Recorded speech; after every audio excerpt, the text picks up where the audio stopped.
I'm being paranoid about StreamYard working again. So let's, yeah, okay, I'm good. I'm good. We're good. All right. So you see the way it's spelled out is battle, one solid word, and then Catman is a compound word with a hyphen. So battle Catman. I don't know. I would think Battle Cat Man, but of course, Battle Cat is usually spelled as two separate words and not a compound word. If you look at all the action figure packages and such, there was an episode of the old Filmation cartoon entitled Battle Cat as one solid compound word, but that's the only time I can think of offhand where it's been spelled like that in canon. So if anybody has any other examples, please let me know in the comments. I would be very interested to hear about them. But yeah, so we've got Battle Cat in a humanoid form, which is something that happened in the Masters Universe Thundercats crossover comic book they put out a few years ago. I've seen a bunch of different customs of this guy, but now we have an official release. So I'm really digging these Thundercats figures so far, even though the only Thundercats characters I've opened up so far was Lion-O himself and Mum-Ra, and even then Mum-Ra was mashed up with Skeletor. But we're going to get to the Thundercats after this guy. So next episode is going to be Tigra, and then the episode after that will be Chitara, and then the episode following that will be Panthro, who's my personal favorite of the Thundercats. So I'm saving him for last because I want to make sure that we don't have an anticlimactic ending. But yeah, here's the artwork on the back. You got a portrait of Battle Cat, and he's fighting. Looks like Beast Man, but wearing a slightly different outfit. Is that supposed to be the crossover version of Beast Man? Because I haven't seen one yet. So it would be interesting to see some more of those instead of just simple repaints like we've got in the next wave. But I did pre-order the Panther Man figure, so that one looks cool to me. So I definitely, even if it's a repaint, well, Panther was originally a repaint of Battle Cat, so it only makes sense that Panther Man should be a repaint of Battle Cat Man, right? So we got the blue exploding rocks with the orange explosion, and we're gonna have that Thundercats emblem behind there. We got the comic book in here, which of course I've already read this comic book, so I need to read this one again. And it says attach claws to wrists. So that's his weapons. He's going to have like these big claw things. And there's the cross-sell artwork with Lion-O, which we've already opened. Chitara, who will be in an upcoming episode very soon. And Battle Cat Man himself. And it says includes comic book. And it says, after the destruction of Thundera, Battle Cat Man crashed on Third Eternia and now proudly protects his adopted home world. So I was thinking what this would be, before I had any inkling as to what the storyline was, is that somehow Battle Cat got transformed into a humanoid form through some magic means or something like that. And I tore the package, but you can still see the Thundercats emblem in there. But no, he's actually supposed to be a Thundercat in this particular version of the story. So he's not like our Battle Cat that we know that got transformed somehow. He's not Cringer. He's just a Thundercat. But to me, it's kind of strange because I'll discuss this further when we're talking about the other Thundercats. Is he doesn't quite aesthetically match up with the look of the Thundercats, and I'll talk about a little bit about that here, and I'll talk a little bit about that in the next episode because I've got some theories. I think I've discussed them in the Lion-O episode. I've got some theories as to some of the inspirations of the Thundercats, and I've never actually heard any official confirmation, but it's a theory that happens to fit the facts. And on this channel, I'm all about theories that happen to fit the facts. And it looks like the only rubber tabs holding Battle Cat into the package are the ones around his forearms. And you're just going to have to forgive me throughout this video if I just refer to this guy as Battle Cat, because Battle Cat Man is kind of a mouthful of a name. So yeah, for me, he's still just going to be Battle Cat. All right. So we got that out of there.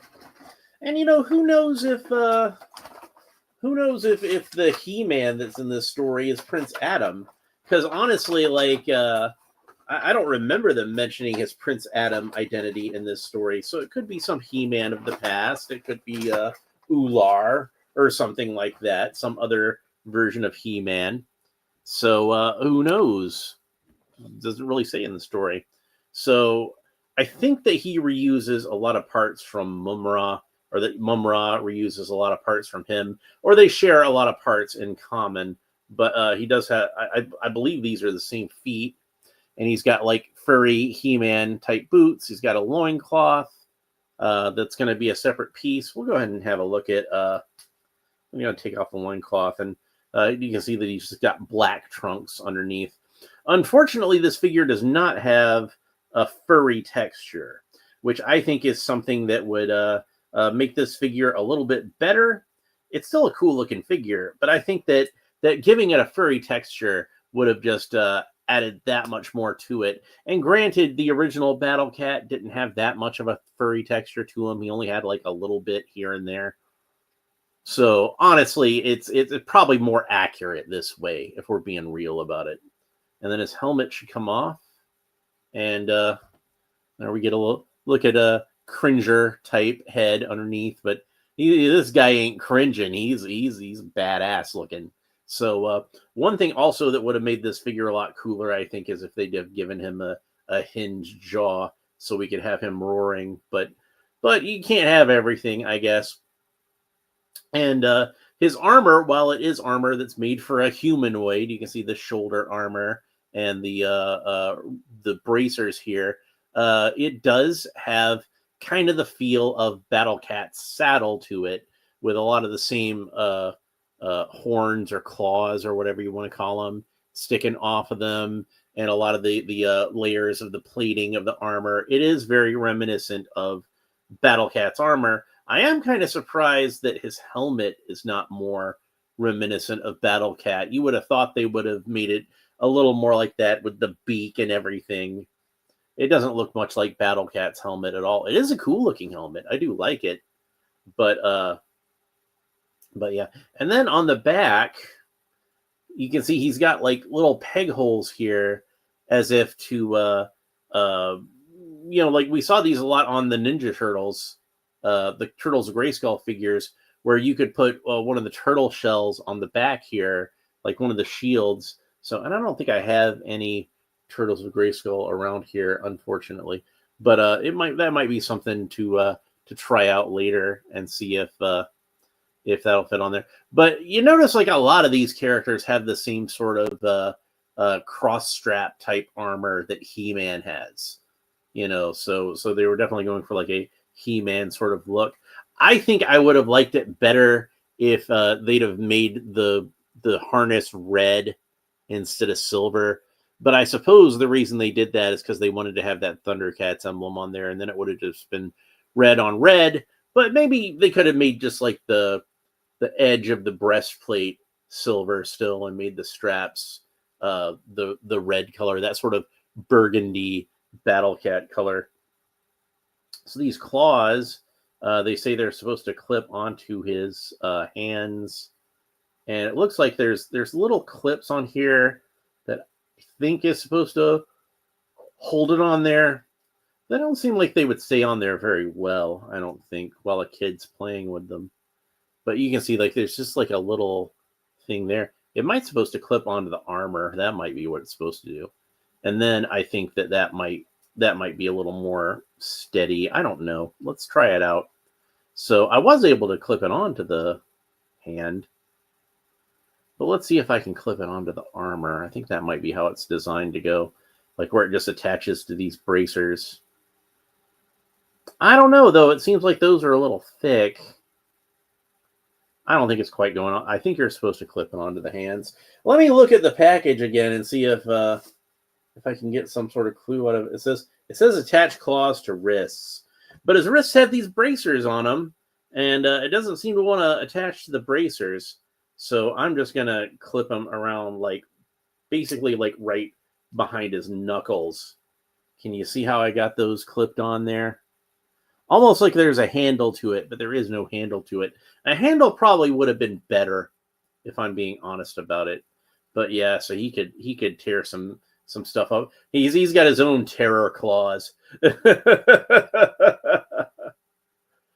the feet and the hands are very humanoid. You can see that, it's just got like 5 toes, pointy finger and toenails, almost like claws. And I'm pretty sure these are the same feet that Skeletor / Momura had, and probably the same hands as well. It's probably the same exact body, except for, molded in green rather than blue.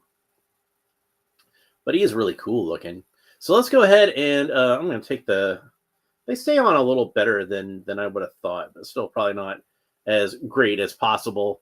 So I'm going to take those off to make sure we don't lose them. Let's talk about the articulation. So Battle Cat can look up about that far, look down about that far, tilt his head kind of quickly from side to side, rotate the head all the way around. Of course, the arms rotate all the way around at the shoulders, and they are like a slight angle, but not as much as we usually see on these Origins figures. His arms can raise up to the sides about that far, and believe it or not, these shoulder armor pieces don't seem to be hindering them at all. They just kind of move out of the way.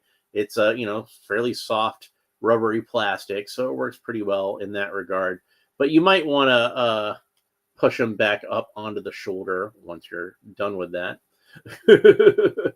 And then he's got a single joint of articulation at the elbow, bends in about that far. Great range of motion at the elbow, considering how bulky this guy is. He somehow wound up with better elbow articulation than the Masterverse Tila, but we're not going to get into that right now. And of course, that joint also rotates all the way around at a slight angle. The wrists rotate all the way around, and they both seem to have a horizontal hinge, so they move back and forth like so. All right. So then Battle Cat Man rotates all the way around at the waist, but this loincloth, it's not really flush with the trunks, and I don't think it's supposed to be. So it is going to kind of either push down on the trunks or kind of move the trunks around. I got it pulled down about as far as it'll go, but it's probably going to slide up again once I try to move his legs. And you can see the belt again is in that sort of Battle Cat saddle color, and he's got a brown loincloth and brown boots. Actually, like the fur on the boots is brown, and it looks like the leathery part of it is tan with some brown straps. And he matches up with He-Man, which makes sense, because if you're going to make Battle Cat into a humanoid character, he probably would take some fashion tips from He-Man, because that's who he usually hangs out with. By the way, I just want to give a shout out to what's that guy's name? It's Stephen Root, who played Battle Cat on the Revelation and Revolution animated series. I thought he did a great job on that. And of course, Alan Oppenheimer was the original voice of Battle Cat / Cringer, and he was the guy who set the standard. And I'm pretty sure on 2000X, he was just kind of like a mute character. He made like animal sounds, and I'm not sure who did those animal sounds. I'm pretty sure it was not Frank Welker, who usually does that sort of thing. But anyway, I thought all of them did a great job with the voicing. So Battle Cat can only kick up about that far, it looks like. He doesn't really have that great of articulation at the thigh, but whatever. That's about as close as you can get to him doing the splits. So just seems a little stiff down there. I don't know. I don't remember Skeletor being that stiff, but maybe he was. I don't remember. Got a single articulation at the knee, bends about that far, rotates all the way around. Again, rotates at kind of an angle, but it does rotate. And then he's got a boot cut. Boot rotates all the way around. The foot can point down about that far. The foot can point up about that far. And then that rotates all the way around. And that is Battle Cat's articulation. So this is a figure that I think a lot of fans would really like to have in their collection. And he is a good figure. No doubt. I think they did a great job with this figure. But there are certain things that I think could have made this design just a little bit better. Like I say, I think that he probably should have had a helmet that looked a little bit more like the regular Battle Cat helmet. I think that would have been really cool. And like the furry texture would have, I think, made the figure just a little bit more sort of uh, made him look a little more feline. You know what I mean? And it is funny that they did give, like I said, his face looks very much like the way you think of Battle Cat's face is usually being when he's an actual, tiger. But Thundercats don't really have feline faces like this. They have more humanoid looking faces that just kind of have like fur patterns to them that make them look, they're slightly leonid, I guess, slightly feline, but still I think that a Thundercat face is maybe, and I'm being generous here, about 25% feline and about 75% human. And this guy is like, about 90% feline with maybe 1% human in it. Mainly in that, like, he's got like a bigger brain pan. You can see that, like, he's got a little bit more of a cranium there than a tiger usually has. But still, like, the face of it is very much like a tiger. And I'll get a little bit more into my theories as to why the Thundercats look the way they look, why they were designed that way.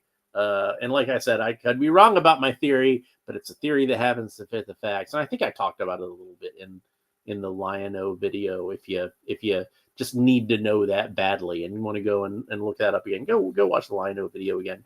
I'm kind of surprised that these peg holes back here don't have any sort of function that I can figure out.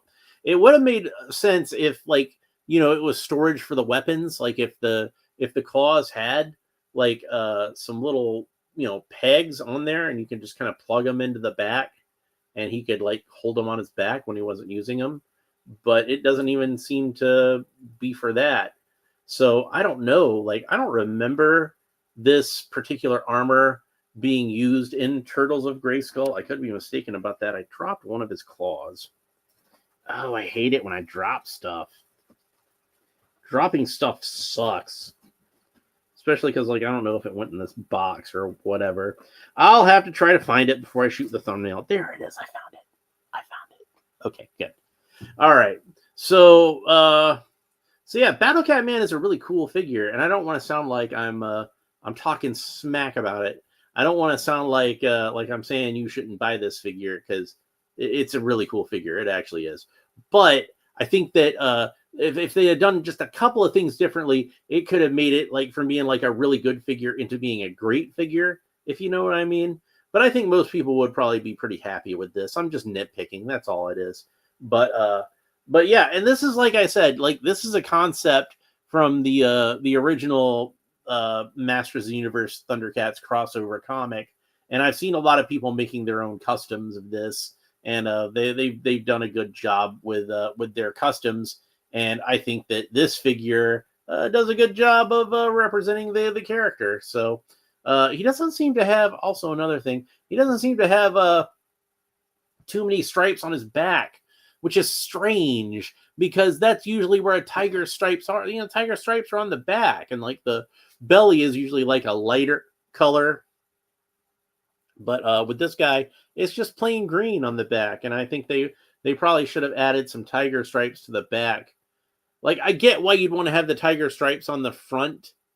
Like, I'm not saying that was a bad decision. I think that was probably a good decision, because when you look at the character, you're going to look at him from the front. But I think they probably should have done some on the back. Maybe it didn't need them necessarily on like the back of the arms and the legs, but I think on the back of his actual back, I think that probably would have been better.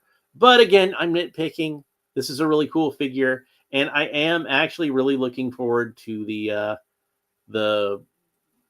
Panther repaint. Like, I know a lot of people are down on that wave being a bunch of repaints, but I don't think anybody's complaining about Panther. Everybody loves Panther. So if you're not excited about Panther, I don't know why you're even collecting Masters of the Universe figures to begin with, if we're being really honest about it. But anyway, I guess that's it for Battle Cat Man. I don't have a whole heck of a lot else to say about him. I think I'm pretty much done. So make sure you don't miss the next episode when we'll be opening up a different humanoid tiger in Tigra.